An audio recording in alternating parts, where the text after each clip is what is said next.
He is one of the hardest punchers in the heavyweight division, and that could trouble Tyson. Probably the biggest puncher that Iron Mike will have ever faced.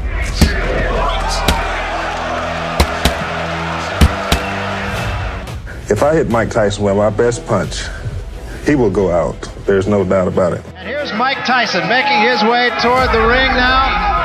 And that is a look, of course, that has struck fear in men's hearts. Las Vegas, a spring evening in 1987. The crowd is roaring. 20-year-old Tyson walks to the ring, and behind him, a history of destruction already thunders. He knocked out Trevor Berbick, claiming the WBC belt and becoming the youngest heavyweight champion in history. That was a right to the body and an uppercut to the head, and Berbick is down. One belt already in the hands of Iron Mike. The whole world lies ahead.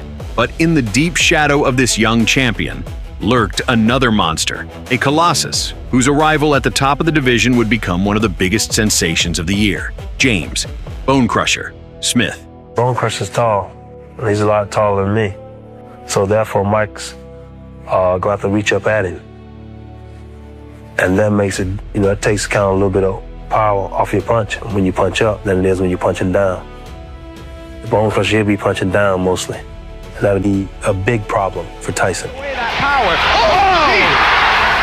By 1986, almost nobody talked about this man. And that was a mistake.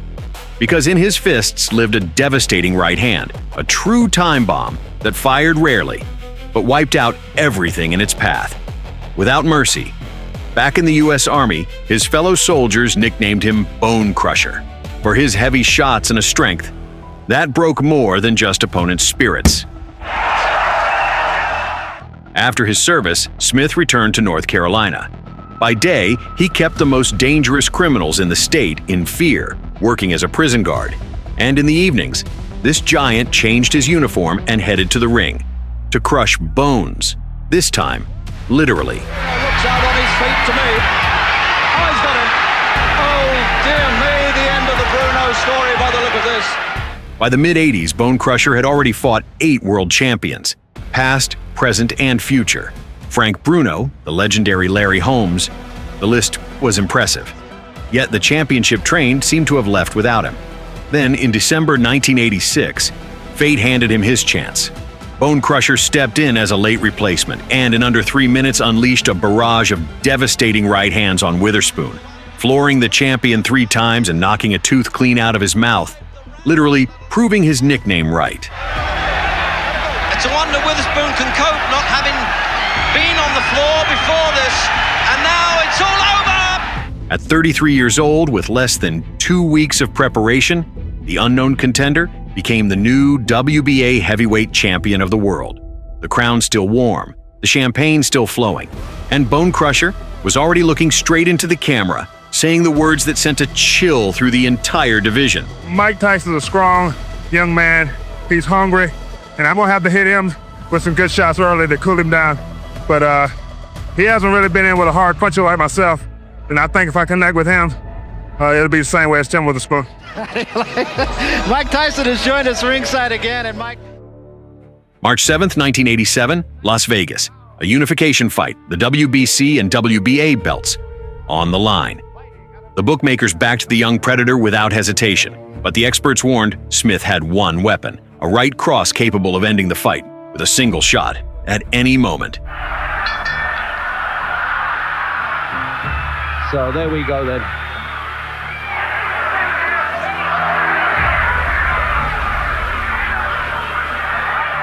Had a couple of one difference between them. 16-9, 15-9. At the first bell, Tyson charged forward like a wave. Pressure, pressure, pressure.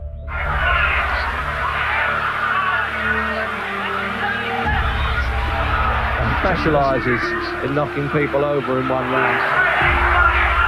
And I almost felt the wind of that at the commentary position right against the ring apron. Tested. No reason to suspect he's not the Iron Man. Bonecrusher felt the full force of those shots immediately and did something nobody expected. Instead of firing back, he locked Tyson in a dead grip. Much better condition now. Feels he can bide his time, but can he? Credit for, I think.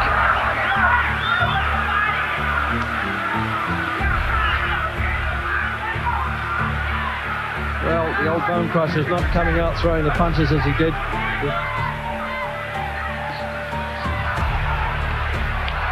Oh, what a punch up right away. Well, he's already sampled a few punches, Bonecrusher Smith. And Tyson snapped. The bell rang, but Iron Mike couldn't hold himself back. He threw a shot after the round was over. The referee stepped in, a warning issued. For the first time in his career, Tyson was losing his mind inside the ring. Countdown for the end of the first.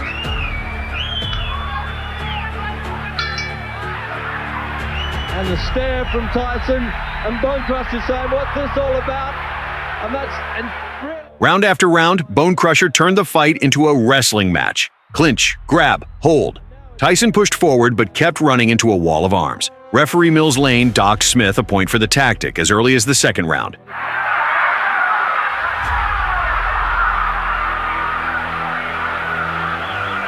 Just wiped a little bit of blood away from his... Well, I don't think it's going to go to points anyway. In fact, I'm sure it isn't.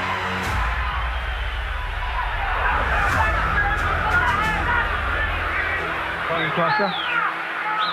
And I'm not surprised the way they've been bumping and boring close in like that. Well, I think that's why Tyson's getting it. I think they part the rules at the gates in here in Las Vegas. And he has cut quite a bit. At ringside, the commentators were baffled. Where was the Bonecrusher who destroyed Witherspoon in 3 minutes? Where was the knockout everyone had been promised? The answer was simple. The moment Bonecrusher felt Tyson's power in those first seconds, survival became the only plan. Now he's trying, and I said that he's hoping to let Tyson punch himself up. That's a mistake, and he wants to go on fighting. This is really bad. I can't understand why they're doing this. Two disciplined professionals. And Tyson's trainer, Kevin Rooney, saying, sit down, sit down. And 3. And he's going to have trouble with that cut over the left eye. Oh, now that right hand got through now. Tyson was boiling. Every clinch, like a slap to his ego. He responded the only way he knew, hit harder. But the harder the shots became, the tighter Bonecrusher squeezed his grip. Iron Mike's own rage was working against him, and with every round, Tyson was burning more and more energy, fighting a man who simply refused to fight back. On his face now, Smith is sort of nobody knows the troubles I've seen, and he's grimacing the whole time. Notice that?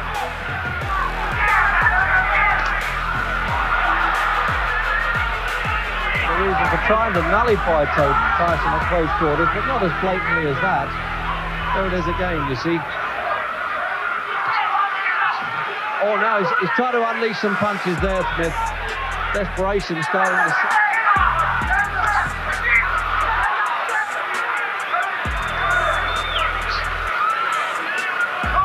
Thinking about something. Probably the way Tyson's head was coming in there.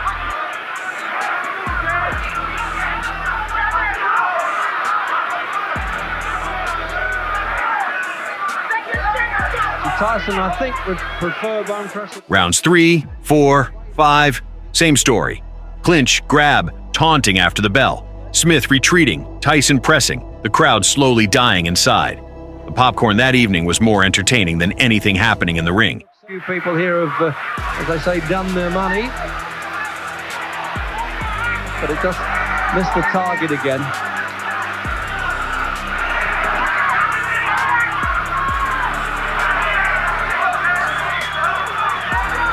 Well, you know, sometimes heavyweights, they can come apart overnight in this game, but just wondering whether this could have happened to Bonecrusher, because he's just not throwing the effective punches that we've seen in, certainly in the Witherspoon fight, and Mike Weaver he knocked out in 1 round. Bonecrusher knew getting inside Tyson's head was more dangerous than any punch. Between clinches, he dropped his hands, waved them to the side, smiled, as if to say, come on, try me. Provocation after provocation. The arena buzzed. Tyson clenched his jaw and charged forward again, straight into the trap. Oh, I see. So we're going to get a bit of that. It's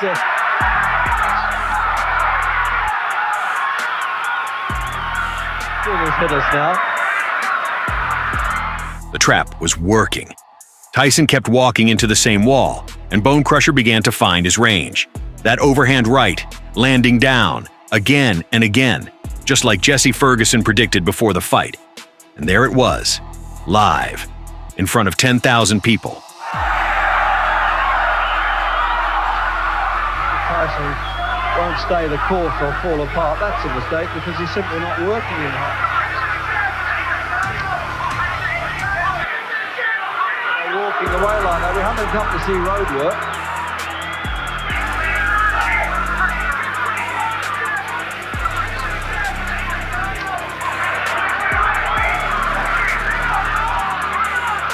Not mad at an opponent who refused to fight him and walked out the ring and got disqualified for it.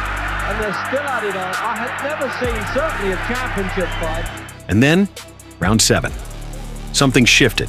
The crowd finally woke up. Tyson swings, loses his balance, and goes down. The arena erupts until everyone realizes Bonecrusher's right hand caught just the tip of his nose on the way down, a slip, not a knockdown.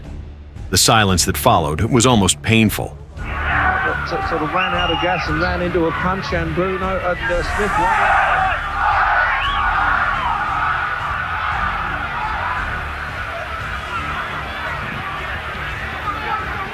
So I want to know who's going to stay the course better of the two, because he decided there, didn't he? Duck under the fence and then throw the shot.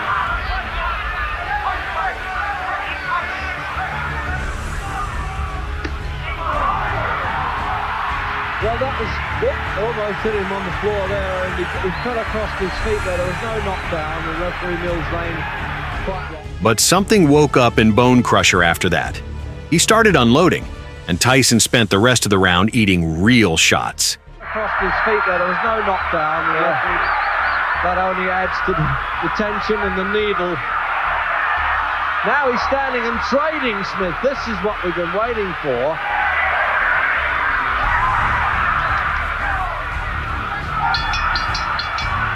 That's the best round for Smith there at the end. Round 8. Lane docks Smith a second point. The booing becomes constant. Between rounds, the fighters shove each other right in their corners, the tension exploding before the bell even rings. Tyson, who had burned through opponents in seconds, found himself facing not a fighter, but a living wall. The experts at ringside looked at each other in disbelief. They had come to watch a war. Instead, they were watching the WBA heavyweight champion of the world systematically suffocate the fight with his own arms. There he is. It's really hard work in there. The photographer's cameras clicked at that point. So another point off. Undeniably well ahead, as particularly as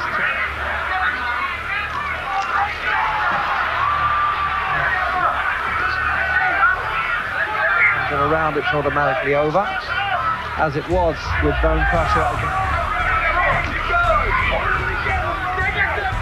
Jose Rebalta in the last round. A combination of Boxing Council and Boxing Association.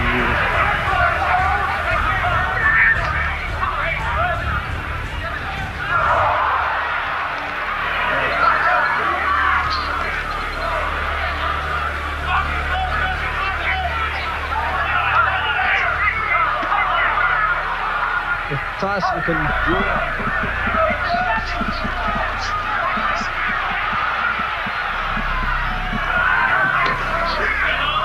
Round 11. Tyson exploded. One goal, ended here. He dug deep, found reserves nobody knew existed. The fatigue was gone. Just pure, primal destruction. Punch after punch after punch. The arena held its breath. But Bonecrusher ate every single one and did not fall.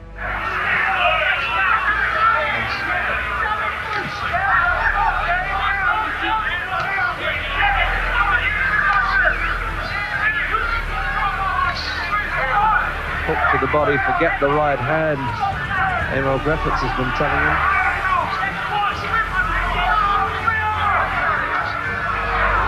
Well, he tried it there, but it wasn't to the body, but it was just below the chin. All the way there with Bonecrusher. He just hasn't got the fitness or the youth anymore, to be honest.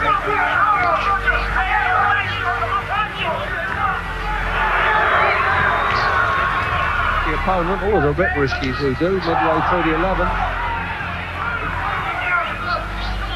That's why he should be calling break, really. So with Tyson, you must have heard what they were saying in Crusher's corner. He used the...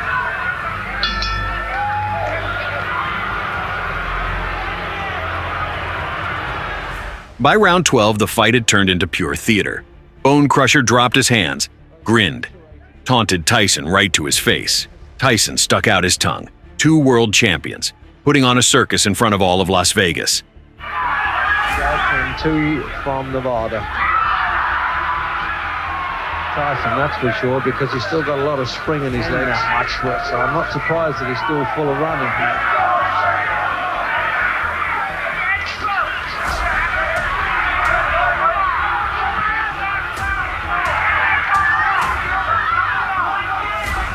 Only in the final seconds of round, with time nearly gone, did Bonecrusher finally find his moment. That right hand landed flush on Tyson's head, the only flash of real war in the entire fight. But the bell rang before Smith could follow up. Okay, well, I'm satisfied to have stayed the course with you. And that was a hard right hand from Smith, and he recognised it, and I think Tyson did. And this will keep going after the bell. And he saved almost in the last 10 seconds his best punch of the fight, I thought, Bonecrusher Smith. And now at least the old gladiators have brought a smile now and finished up mates and made a lot of money together. And got rid of all that tension and hate that seems to have been shown all the way through. The judges left no room for doubt. Unanimous decision for Tyson. Do you feel satisfied after that fight? Well, I feel good, but I don't feel satisfied. But as you know, he was just trying to survive. I thought he was gonna come out there and try to beat me up, like he said. But I feel like, you know, he didn't want to fight. He didn't want to win. He didn't want to win at all. I know. It was one of those moves I saw. I had one of those guys that would just try to throw one punch and catch me, and I knew guys like that would never hit me. And the last round, he hit me with a good shot. He was a hard puncher because I felt the punches in my arm and stuff. But like I said, I could take a good punch. And now I proved to everybody. In the last round, he threw a good punch, and I felt it, but I came right back. A blowout on paper. But the crowd left disappointed. Instead of the promised war bam bam, they got 36 minutes of cautious clinching. Tyson took the second of 3 belts, and with Spinks having chosen easy money over a fight with Tucker, the road to the absolute crown ran through one more giant, the indestructible Tony Tucker, who had no intention of holding on and running. Are you going to fight Mike Tyson next? Yeah, and I'll destroy him.